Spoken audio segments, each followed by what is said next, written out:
I'm Natalia Bonner. Welcome back. All right, I am super excited today because I get to share some free motion quilting feathers. Now, you probably already know, but I love machine quilting feathers. I think they're fun to fill in all sorts of different spaces. In my opinion, you can do them on a really traditional quilt like I'm doing here, or even a bit more modern quilt. I don't feel like they have to just be in one specific place. So the feathers that we're going to be focusing on here today are a feather border corner. So many of you probably know I actually do have a book called Visual Guide to Free Motion Quilting Feathers that's all about machine quilting feathers. But I often find one place where everybody gets stumped is how do you wrap your feather around the corner? So that's what we'll be focusing on here today.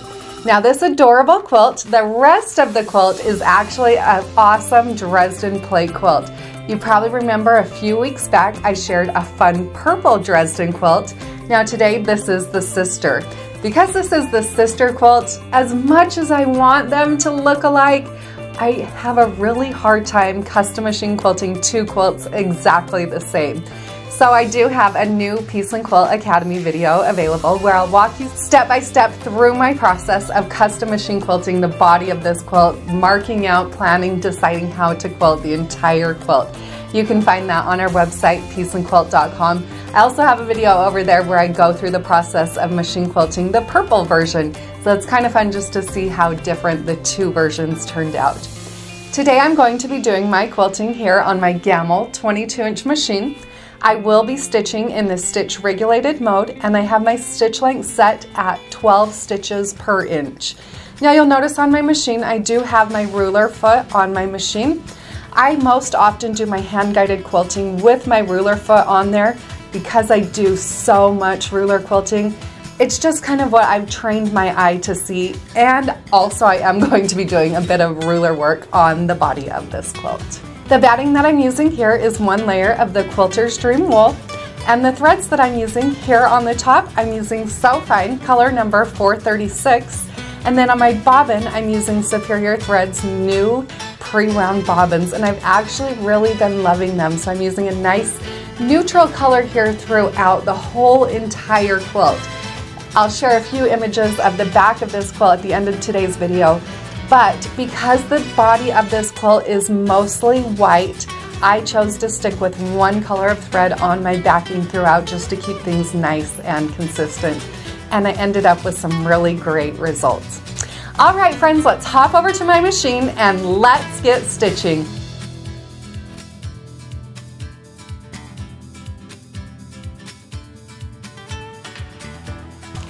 Today we'll be focusing on quilting the feathers right around the corner of this beautiful blue border. The feathers that we're going to be focusing on are the bump back feathers. However, you really can use basically the same technique, same concept when machine quilting any type of feather. Anytime I'm machine quilting a feather border, I like to start out by stitching my spine first. I'll start out by stitching just a nice wavy spine, kind of staying through the center of my border, and I'll start stitching on the left side of my quilt, stitch a nice curve around my corner, continue on all the way across my quilt, and then as far down as my throat space will allow over on the right side of my quilt. At that point, I like to stop, clip my threads, and move back to the left side of the quilt to start quilting my feathers. Here you can see I'm starting out by stitching the feathers on the inside side of the spine. Personally, I don't think there's a right or wrong side to stitch those feathers. I am just most comfortable starting on one side. So if you watched a lot of my videos, sometimes you'll see I'll do the outside first and sometimes it's the inside. I'll start down as far as my throat space will allow, stitching my first teardrop feather.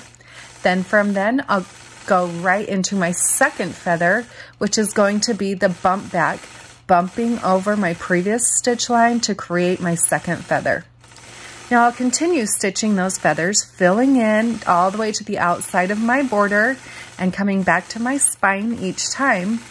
You'll notice as I get to my corner, I do want those feathers to wrap right around themselves.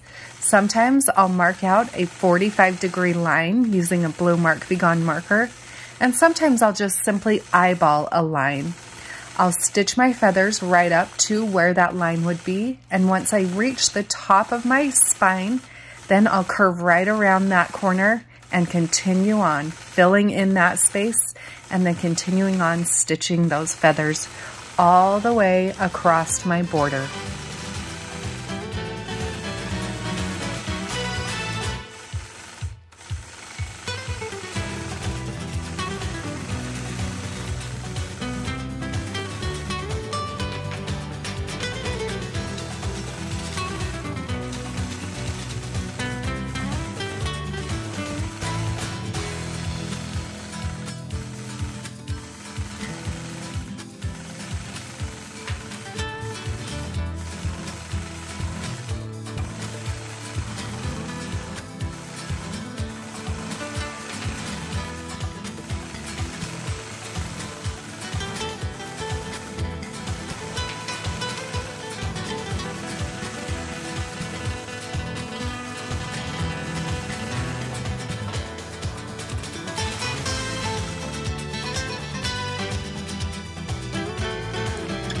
Once I've stitched all the way across, now I'm going to stop, clip my threads, and come back to the left side where I'll repeat that same process. This time I'll be just stitching on the top side, so the outside of that spine.